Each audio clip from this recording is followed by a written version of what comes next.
My name is John Landis, and years ago, I made a documentary about one semester in the life of the Delta Tau Chi fraternity at Faber College, Pennsylvania.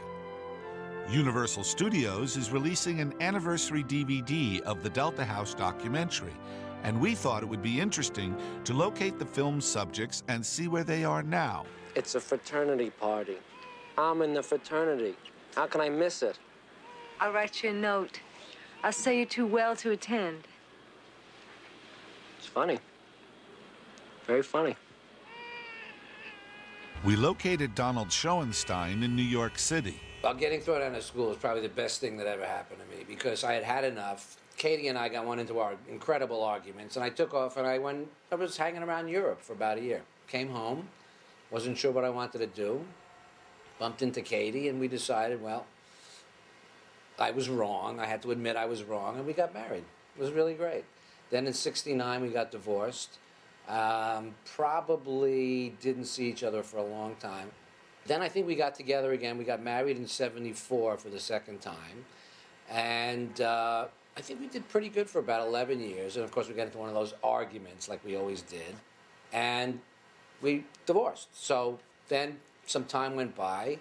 And I don't know, I've been working as a documentarian, having a pretty good life. Occasionally I work on some feature films, pay the bills.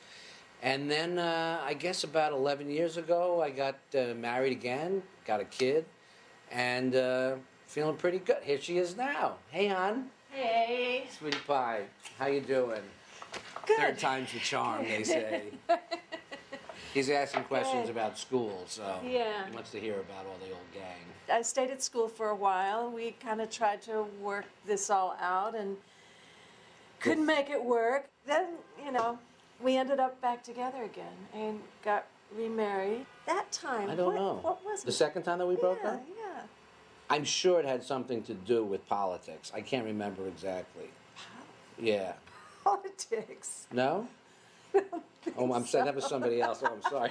I'm sorry. I was thinking of somebody else. That was your other wife. No, I've only been married to you.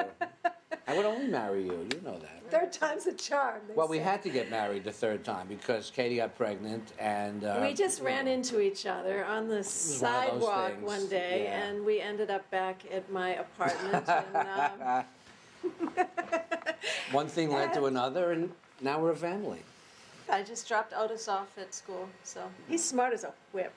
He's Comes from smart our as side a of the whip, family. Our son. Yeah. I think this marriage, it's going to last. Oh, yeah. This time. Well, it's going to have to because I've spent so much money on weddings. It's like, that's why I'm so broke. Hi, Larry. Hi. Welcome to Omega House. Thank you. Nice to... Why don't we just go inside and meet some of the guys, huh?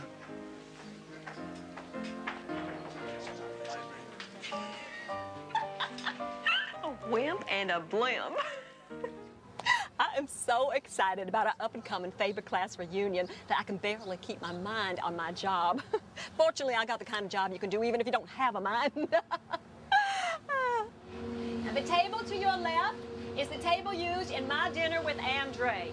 And the table right there, that's the dining room table that was in Guess Who's Coming to Dinner.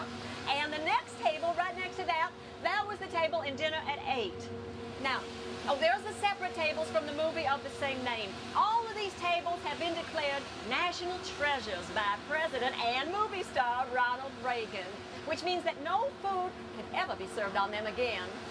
As the chairperson for the Alumni Association, I intend to make this year the best reunion ever. See, now, I look at a reunion kind of like a report card of life. Okay, it allows the fellow classmates to look in on everybody and see who's making something out of their lives and who the really big losers are. Here we are in Amity Island, and ooh, and there's Joe. When it comes to my life, well, there's not much to tell. I have been married and divorced from 2 men. And this is where Stanley Kubrick filmed his epic picture Spartacus, starring Kirk Douglas.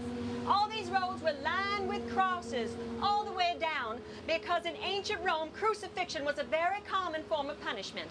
Well, the story goes that they didn't call up enough extras that day, and so the MCA executives had to climb up on those crosses for hours at a time.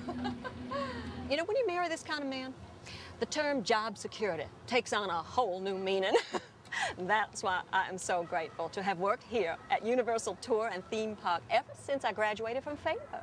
Now there you can see the famous house that Alfred Hitchcock used in his charming comedy Psycho.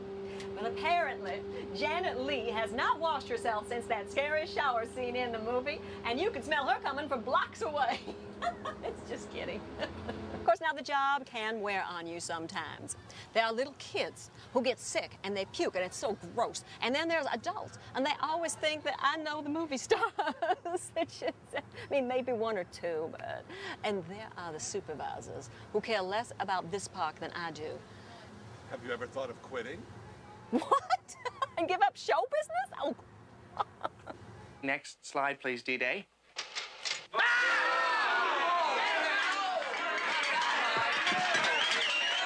We located Kent Dorfman in Cleveland, Ohio. Well, the great battle of my life ever since childhood was my weight. In the 70s, I tried the diet where you take the urine of pregnant women and you inject it. And, you know, besides it being uncomfortable and painful from the injections, try explaining that to a police officer that the track marks on your arm are from the urine of pregnant women. I mean, because I got in trouble once. I asked a pregnant woman, I offered her actually to buy her lunch in exchange for just a little cup of her urine that I could use in my battle of the bulge, so to speak. And, that was an unfortunate incident. I do regret asking her out to lunch. I just should have just asked for the urine straight.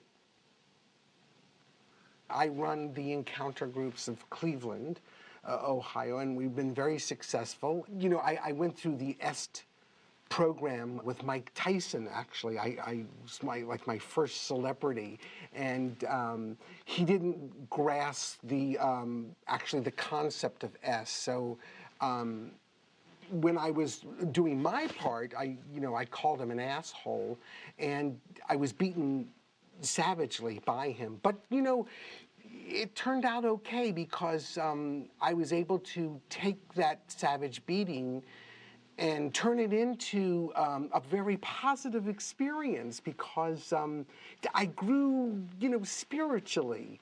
And I think Mike he has an anger problem. Are you happy? I'm ecstatically happy. There is one area of my life that, I'm still waiting to meet the right woman. I don't know what it is, but I dated an Inuit at one time, but it's just, going to meet her family, and it was just very cold. And, but I thought she was Mrs. Right, but, I guess she was wrong. But there's always the future. Mrs. Wormer, I'm so glad you could come. Not the crap. Give me a drink.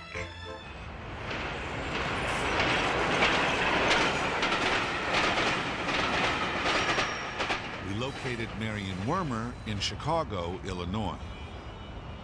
I'm sure you remember who I am. Marion Wormer. And I was married to Vernon Wormer, the dean of Faber College, all those long years ago. I was bored with the academic life. It really wasn't very interesting for me. There was this parade one day. Vernon took the blame for that whole thing, and he was fired, and then things really got very bad with us. I mean, even before that, there was a problem because I went to this party with this cute guy. And I got a little drunk, and we had a little fun, and Vernon found out about it, and I got in big trouble with Vernon. I haven't had any work done. Would you like to have a drink? No, thank you. Oh. Why not? What are you doing later? Huh?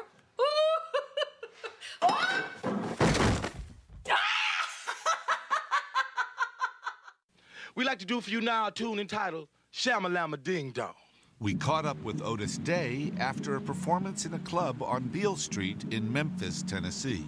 Do you remember performing at the Delta House? No. Delta Tau Chi fraternity at Faber College? Is that a club? No, it was a fraternity. No, I played at a lot of fraternities. A lot of them. Delta. Doesn't ring a bell at all.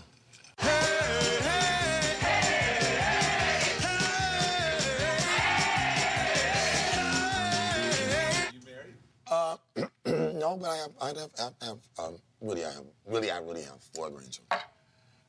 5, 6, 7.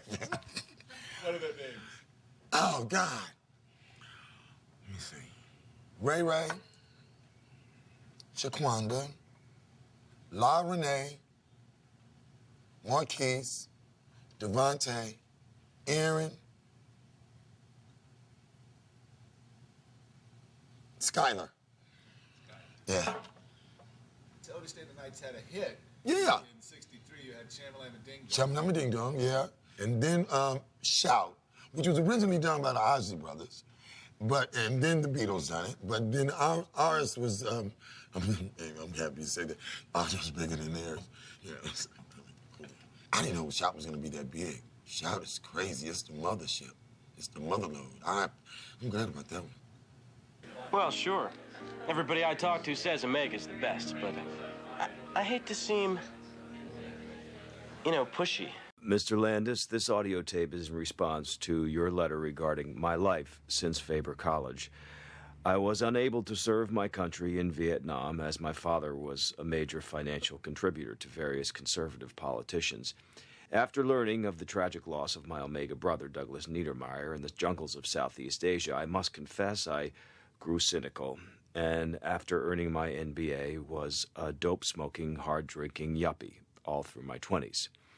It was then, after my 30th birthday, that I started seeing Jesus in my food. The first time I saw him was in my sunny side up eggs. Later, at a Chinese restaurant, our Lord and Savior stuck his head out from under some beef and broccoli.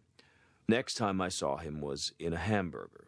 There he was, lying right between the burger and the bun.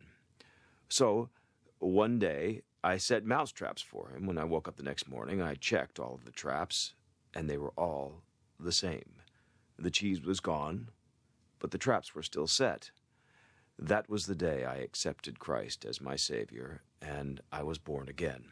Enclosed are some snapshots of me here in Africa on my present mission. I am preaching the good word to Africans, even if they are ignorant and don't speak English. My next position will be to bring enlightenment to Iraq and all of those troublesome Iraqis. So, God bless. Sincerely, the Reverend Chip Diller. Excuse me. My kid can't see. Is it all right if he stands in front of you? No. We found Curtis Fuller, or Hardbar, in his place of business in Hollywood, California. So, Hardbar, what have you been doing since you left Faber College? Well, the original idea was to get together with my roommate Stork, start a business. He was going to invent things. I was going to market them, but Stork bit the big one and is gone. And so there went that plan. And I became a writer. And I wrote novels. And in fact, I wrote over 100 novels in 5 years. I know that sounds very impressive, but actually it was pretty much the same novel every time. Same sorts of things happening in it, different titles. And then I sustained a wrist injury. That was from the typing, you understand. We were on double secret probation, whatever that is. We can't afford to have a toga party. Everybody's feeling great. We visited Robert Hoover in his office in Baltimore, Maryland. Well, I have a pretty good life here in Baltimore. I have 4 kids. One's adopted. He's the less attractive one. I have a wife. I have 2 cars, season tickets to the Ravens games. I have a Jack Russell Terrier who can play chopsticks on the piano. I have pretty much everything a man could want. I love my work. Let me see, the first 9 years I was a public defender. I kind of saw myself as Gregory Peck in To Kill a Mockingbird, but that turned out not to be the case. One day, I was defending this guy who was accused of stealing dentures from old people. He would run down the street and he would literally pull the dentures right out of their mouths. So we're chasing this guy down, and we go back to his apartment, and we go in there, and he's got like 40,000 teeth in there. So I said to him, "What are you going to do with all these teeth?" And he looks at me and he says, "You know, I haven't really thought that far ahead." That's when I had an epiphany. I realized, I said, "Hoover, the people that you are defending really should not be out on the streets."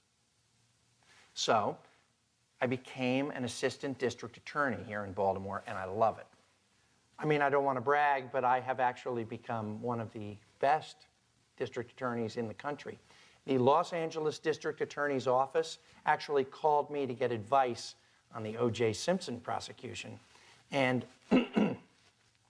for what it's worth, some of their key strategies, my idea. Put Niedermeyer on it. He's a sneaky little shit just like you, right? The time has come for someone to put his foot down. And that foot is me. We found Dean Vernon Wormer in Sarasota, Florida.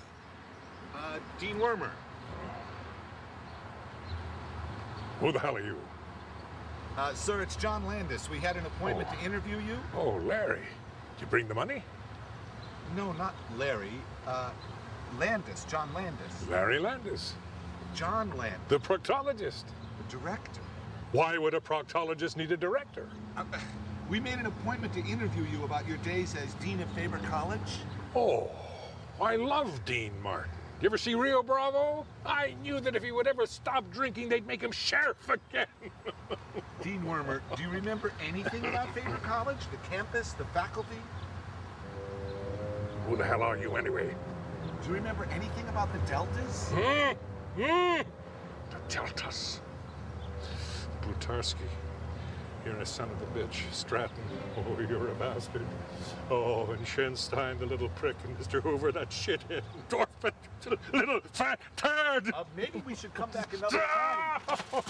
Daniel Simpson Day. Oh, you degenerate faggot. Get your hands off me, you faggot. No. And get away. Get out of my life. I just don't think I should be alone tonight. Would you go out with me? I'll get my coat. And could you get 3 dates for my friends?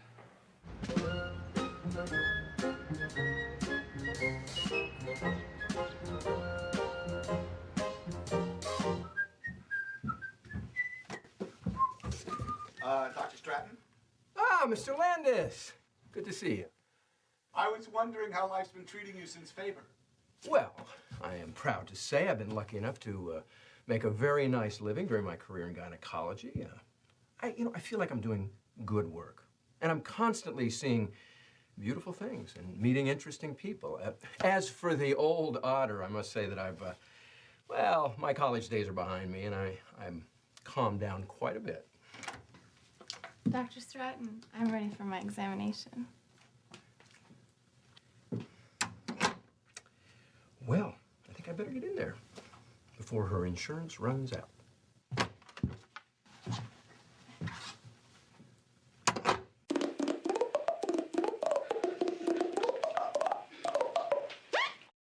hardest to locate was D-Day. The rumors of his whereabouts were numerous. One story had him living in a Buddhist monastery in the Himalayas. Another had him panning for gold in the Yukon. Another said he had gone to sea, trying to drown the memory of a love affair gone sour. Some say he works as an Elvis impersonator in Las Vegas, Nevada.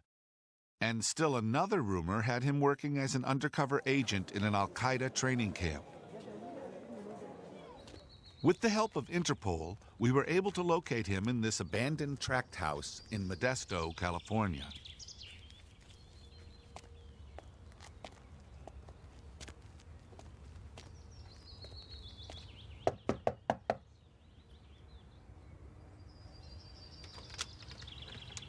Hey, D-Day? What? What are you talking? I don't know no D-Day guy. You got bad information. He's not in this house. I told you I don't know this guy. I don't know this guy, pendejo. Get away from here. Get away. I don't know this guy. You got the wrong house, the wrong guy, the wrong place.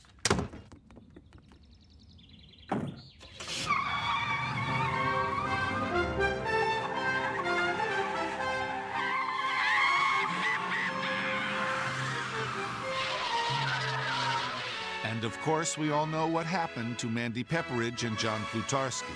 They are now the President and First Lady of the United States of America. Was it over when the Germans bombed Pearl Harbor? Animal House. Animal House. Animal House. Animal House. Animal House. Throwing them out into the street so that cars like hit them and the paint goes flying all over the place. That's at least creative. Well, Otis took a little thing of paint and was about to throw it, and the cap flew off and it went all over somebody's car on the side of the street. And the woman just happened to be scared. He's not my son. He's not my son. Animal House. Animal House. And if you see any of the other Deltas, please, please do say hello to them for me. But if you could you ask them to stay away from Baltimore? I don't need the aggravation. Animal House. Animal House. Animal House. Animal House. Taxi! Animal House. Animal House. Animal House. Animal House. Animal House. Animal House. They're in my heart, and I always have fond memories of all my Delta buddies, and I hope to speak to them one day.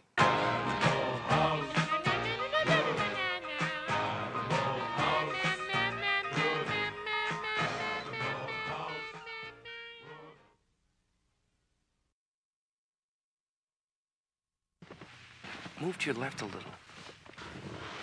Good.